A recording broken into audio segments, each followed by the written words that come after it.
What a difference 8.5 years makes. When the president-elect ran the first time around, here is what he had to say about H-1B visas, those visas given to highly skilled foreign workers. Trump tweeted this out on March 4th, 2016. The H-1B program is neither high-skilled nor immigration. These are temporary foreign workers imported from abroad for the explicit purpose of substituting for American workers at lower pay. I remain totally committed to eliminating rampant, widespread H-1B abuse and ending outrageous practices such as those that occurred at Disney in Florida when Americans were forced to train their foreign replacements. The tweet went on to say, quote, "I will end forever the use of H-1B as a cheap labor program and institute an absolute requirement to hire American workers first for every visa and immigration program, no exceptions." H-1B visas were developed to allow the brightest foreign workers, many engineers and scientists, to live and work in the U.S. Supporters of the policy say these visas are critical to keeping America a leader in AI and that all those industries depend on it. This policy is at the heart of a new battle between the tech leaders in the Donald Trump faction and the MAGA base who helped the president win the election. Let's look a little bit more closely at the policy itself. So, as I alluded to in my opening monologue for today's show, I am in the Elon Musk Vivek camp on this. I am glad that Donald Trump has evidently changed his mind. There's no way around it that he was opposed to this visa program in 2016. He has now said that he supports it. You can call him a flip-flopper if you will, but like with the TikTok ban, I didn't support what he wanted to do before, and I support what he's doing now. And at the end of the day, I want my politicians to change their minds from policies I think are bad to policies I think are good.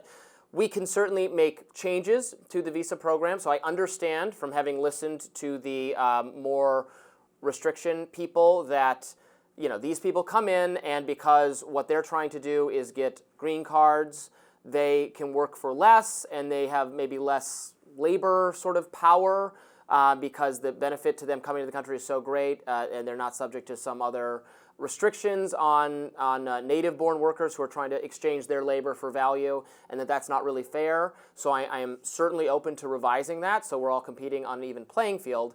But the reason I am in favor of this policy overall is, as Elon and Vivek said, America needs to be a leader, not a military leader by invading every country or doing nation building or any of that stuff. I'm totally against it. But we are in a competition with China for supremacy in the next century. And I want skilled foreign-born workers to come here, provide economic benefit to our country, and then actually to remain here. I don't want them to go back, especially back to China, to take the skills and the networking that they've gathered here and then go enrich I have nothing against the country of China itself, but serve a government that is autocratic and opposed to our interests. So I think it is important to keep, for America first, to be able to benefit from high-skilled foreign labor.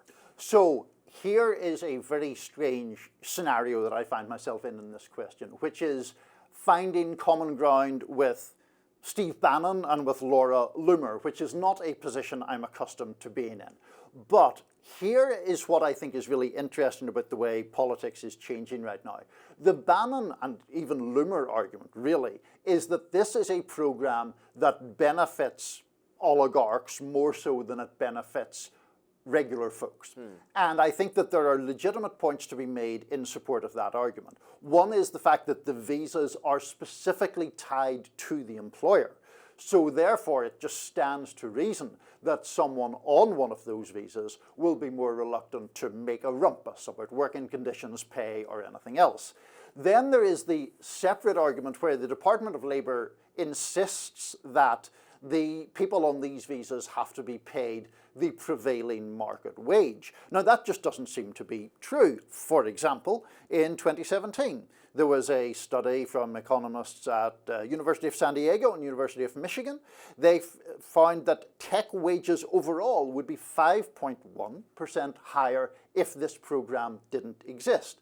There have been other people making inquiries, including our friend Li Fang, who sometimes comes on with us here, about the use of this program by tech titans to specifically seek workers outside the United States, not because of exceptional ability, but because it is presumed that you can get them for lower wages and they will be more malleable because of their fragile status in this country. Yeah, all of those things seem completely valid criticism. No, I think they're valid, and again, I am happy for the people who are giving voice to this argument and bringing up these issues. I think those things should be addressed. If there's one pool of potential labor that that can work for less because the main benefit to them is the immigration benefit, and then another pool of labor that is actually subject to different labor-related regulations that makes their labor more expensive, and this pool is winning for that reason, then I'm totally against that. I'm against artificial interventions that are depressing the wages that these people would work for and inflating the wages that these people would work for. That said, so we should absolutely look at that and try to address that. That said, while it's certainly nice for workers to lift wages, and we should pursue government policies that can contribute to better wages, and yes, make sure that plutocrats are not sucking up all the value, we could always raise wages by putting restrictions on labor that make it more expensive for companies to hire people and just make the operations of businesses or tech businesses more difficult, and that would not be, I would argue, to the benefit of, it's not to the benefit of the companies, but it's also to the benefit of the country and to technological innovation, right? Well, I want to be a leader. I want to be a the... leader on AI and tech. I think it's important for America to be a leader on these fronts. So my end-all, be-all is not making sure the wages are the highest ever if that comes at the detriment of making the company competitive on an international scale. Yeah, but there has to be some baseline where we say it is not acceptable to treat workers in certain ways. That's why we have labor regulations at all, right? You can't, generally speaking, employ 12 and 13-year-old kids to work because we, as a society, think that's not a good idea. Robby's going to adopt the pro-child labor argument here, I can tell. Well, let's have this out then. I don't think there's anything wrong with, I don't know at what age is the appropriate age necessarily. I don't have kids myself, but to do a summer job, to work at a McDonald's if you're in 7th and 8th grade, what is wrong with that? I don't know why the left thinks it's the most horrifying idea of all time. Let's not get distracted by the child labor debates. I think that question has been settled some time ago.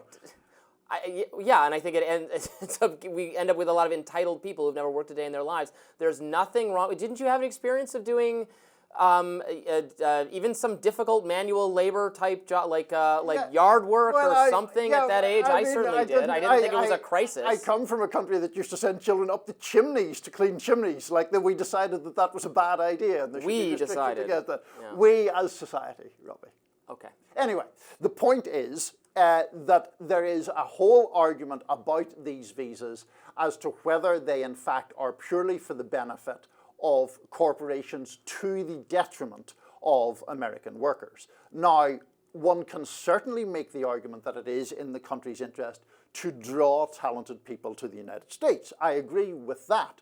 The question is how you do that in a way that does not suppress legitimate rights that American workers have, whether that is to do with conditions or to do with pay or to do with being overly prone to manipulation by bosses.